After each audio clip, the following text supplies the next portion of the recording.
지금 여러분의 스마트폰에는 몇 편의 영화가 저장되어 있나요? 넷플릭스나 유튜브를 보면서 데이터 사용량을 걱정하신 적은 없으신가요? 우리는 지금 기가바이트와 테라바이트의 시대에 살고 있습니다.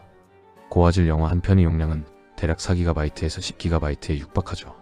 그런데 만약 시간을 20여 년 전으로 되돌려 영화 한 편을 고작 8kB에 담을 수 있다면 믿으시겠습니까? 8kB. 이것은 요즘 우리가 쓰는 메신저의 이모티콘 하나 용량보다도 작은 크기입니다. 그런데 이 믿을 수 없는 기술은 공상과학 소설 속 이야기가 아닙니다.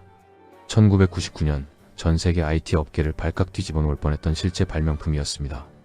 이 기술의 가치를 알아본 필립스의 전 회장은 수천억 원의 투자를 결정했고 실리콘밸리의 거물들이 네덜란드의 작은 시골 마을로 몰려들었습니다. 빌 게이츠조차 관심을 가졌다는 소문이 돌았던 디지털 혁명 그 자체였습니다. 하지만 계약 체결을 단 하루 앞둔 1999년 7월 11일 이 혁신적인 기술을 발명한 남자는 자택 정원에서 의문의 심장마비를 일으키며 사망합니다. 그리고 그가 남긴 유일한 유산이자 기술의 핵심이 담겨있던 플로피 디스크는 그날 밤 연기처럼 사라졌습니다. 단순한 사기극이었을까요? 아니면 시대를 너무 앞서간 천재의 비극이었을까요? 오늘 미스터리 레코드는 전세계 인터넷 역사를 송두리째 바꿀 수도 있었던 남자 얀 슬롯과 사라진 SDCS의 진실을 추적합니다. 이야기의 주인공 롬케 얀 베르나르트 슬롯. 편하게 얀 슬롯이라 불리던 그는 전문적인 컴퓨터 공학자나 수학자가 아니었습니다. 그는 네덜란드 니우의 헤인이라는 작은 도시에서 TV와 라디오를 고치는 전파상 기술자였습니다. 1980년대와 90년대 초반 컴퓨터 기술이 급속도로 발전하던 시기였지만 얀 슬롯은 여전히 아날로그 방식에 익숙한 세대였습니다. 하지만 오히려 그 점이 그를 남들과 다른 생각으로 이끌었습니다. 당시 모든 컴퓨터 공학자들은 디지털 압축의 한계에 부딪혀 있었습니다. 화질을 유지하면서 용량을 줄이는 데에는 수학적인 한계가 분명히 존재했기 때문입니다. 하지만 얀 슬롯은 주변 사람들에게 입버릇처럼 말했습니다. 지금의 컴퓨터 방식은 틀렸어. 0과 1로 모든 정보를 하나하나 기록하는 건 낭비야. 그는 10년이 넘는 시간 동안 자신의 작은 작업실에 틀어박혔습니다. 가족들조차 그가 무엇을 하는지 정확히 알지 못했습니다. 그저 밤새도록 모니터 불빛 아래서 무언가를 입력하고 낡은 장비들을 개조하는 모습만 보였을 뿐이죠. 1995년 얀 슬롯은 드디어 자신의 발명품을 세상에 공개할 준비를 마칩니다. 그는 이 기술에 SDCS, 즉 슬롯 디지털 코딩 시스템이라는 이름을 붙였습니다. 그의 주장은 간단했습니다. 나는 영화 한 편을 종이 한 장 분량의 데이터로 줄일 수 있다. 당연히 사람들은 코웃음을 쳤습니다. 당시 기술로 2GB 영화를 압축해봤자 수백 메가바이트로 줄이는 게 고작이었는데 그는 그것을 100만 분의 1 수준인 킬로바이트 단위로 줄이겠다고 했으니까요. 이것은 마치 코끼리를 성냥갑에 넣겠다는 말과 같았습니다. 하지만 그의 주장을 비웃을 수 없게 만든 사건이 벌어집니다. 바로 첫 번째 시연회였습니다. 얀 슬롯은 투자자들 앞에서 투박하게 생긴 검은 상자를 TV에 연결했습니다. 그리고 주머니에서 신용카드 크기의 스마트카드를 꺼냈습니다. 그 칩의 용량은 고작 64KB. 오늘날 워드 문서 하나도 저장하기 힘든 용량입니다. 이 카드 안에 영화 16편이 들어있습니다. 투자자들은 반신반의했습니다. 얀 슬롯이 카드를 리더기에 꽂자 TV 화면에는 믿을 수 없는 장면이 펼쳐졌습니다. 영화 베이직 인스팅트, 카사블랑카 등 유명 영화 16편의 목록이 떴고 그가 하나를 선택하자 즉시 영화가 재생되었습니다. 화질은 완벽했습니다. 버퍼링도 픽셀 깨짐도 없었습니다. 빨리 되감기를 해도 지연 시간이 제로였습니다. 하드디스크가 돌아가는 소음도 들리지 않았습니다. 오직 64KB 칩과 얀 슬롯의 검은 상자, 그게 전부였습니다. 이 믿을 수 없는 광경을 목격한 사람 중에는 당시 IT 업계의 거물 로엘 피퍼가 있었습니다. 로엘 피퍼는 네덜란드의 전설적인 경영자였습니다. 필립스의 이사였으며 미국 텐덤 컴퓨터의 CEO를 역임한 그는 기술을 보는 눈이 남달랐습니다. 처음엔 그 역시 얀 슬롯을 사기꾼이라 생각했습니다. 하지만 자신의 눈앞에서 펼쳐지는 마법 같은 시연을 보고 그는 전율했습니다. 피퍼는 즉시 계산기를 두드려 봤습니다. 이 기술이 진짜라면 전 세계의 통신망을 바꿀 필요가 없다. 당시 인터넷은 느린 전화선 모뎀이나 초기 단계의 ADSL 수준이었습니다. 동영상을 전송한다는 건 꿈도 못 꿀 일이었습니다. 하지만 얀 슬롯의 기술이라면 그 느려터진 전화선으로도 수백 편의 영화를 실시간으로 전송할 수 있었습니다. 그것은 수십조 원, 아니 돈으로 환산할 수 없는 가치를 지닌 발명품이었습니다. 로엘 피퍼는 즉시 필립스를 사임하고 얀 슬롯과 손을 잡았습니다. 그들은 5번째 힘이라는 회사를 설립합니다. 자연계의 4가지 힘을 넘어서는 새로운 힘이 되겠다는 야망이 담긴 이름이었습니다. 소문은 빠르게 퍼져나갔습니다. 실리콘밸리의 벤처 캐피털, 클라이너 퍼킨스의 톰 퍼킨스 같은 전설적인 투자자들도 네덜란드로 날아왔습니다. 모두가 얀 슬롯의 블랙박스를 보고 싶어 했습니다. 하지만 성공이 가까워질수록 얀 슬롯은 점점 이상해져 갔습니다. 그는 극심한 편집증 증세를 보이기 시작했습니다. 자신의 발명품을 누군가 훔쳐갈지도 모른다는 공포에 시달렸죠.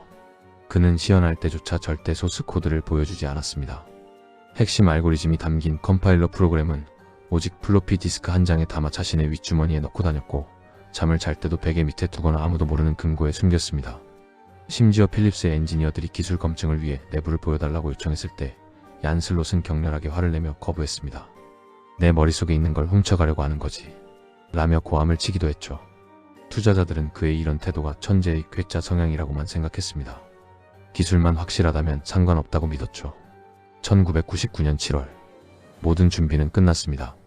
얀 슬롯은 로엘 피퍼와 함께 막대한 투자를 받고 기술을 상용화하기 위한 최종 계약을 앞두고 있었습니다.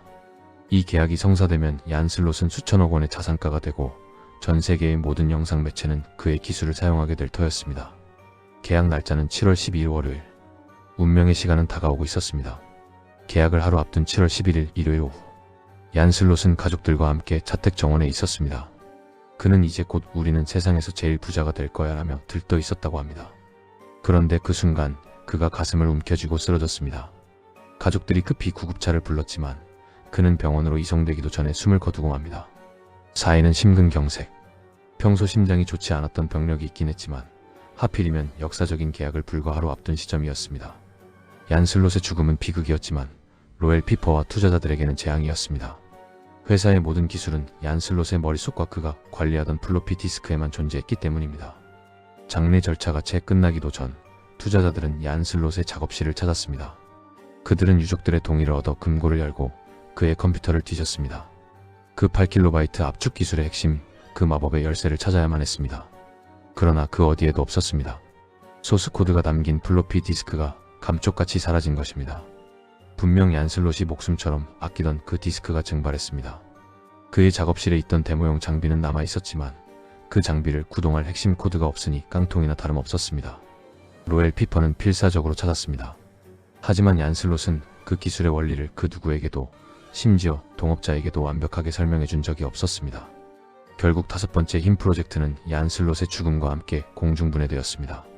투자금은 휴지 조각이 되었고 세상을 바꿀 뻔한 기술은 미스터리로 남게 되었습니다.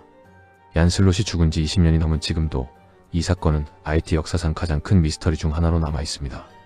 과연 그의 기술은 진짜였을까요? 아니면 역사상 가장 대담한 사기극이었을까요? 회의론자들은 말합니다. 수학적으로 불가능하다.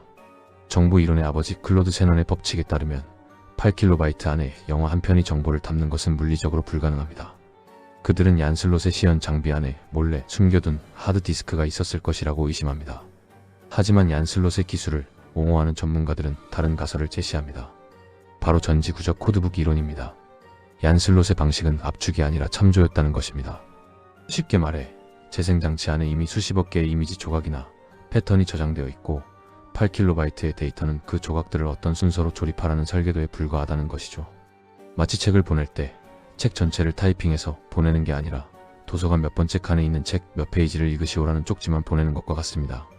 만약 이 가설이 맞다면 얀 슬롯은 당시로서는 상상도 못할 거대한 데이터베이스 구조를 고안해냈던 것입니다. 그리고 멈추지 않는 음모론도 있습니다. 하필 계약 하루 전날 사망했다는 점, 그리고 핵심 디스크만 사라졌다는 점. 기존 통신사와 하드웨어 저장 매체 기업들에게 SDCS는 재앙과도 같았습니다. 누군가 이 기술이 세상에 나오는 것을 막기 위해 손을 쓴 것은 아닐까요? 물론 부검 결과 타살의 흔적은 없었습니다. 하지만 사라진 디스크의 행방은 여전히 묘연합니다. 얀 슬롯의 기술이 세상에 나왔다면 어떻게 되었을까요? 우리는 2000년대 초반부터 끊김없는 스트리밍 서비스를 즐겼을지도 모릅니다. 스마트폰 용량 걱정은 애초에 존재하지 않는 개념이 되었을 수도 있죠. 어쩌면 인터넷의 발전 방향 자체가 완전히 달라졌을 겁니다. 하지만 그 모든 가능성은 1999년 여름 네덜란드의 한 정원에서 영원히 멈췄습니다. 천재 발명가의 심장이 멈춘 그 순간 미래를 여는 열쇠도 함께 사라졌습니다. 과연 그 플로피 디스크는 어디로 갔을까요?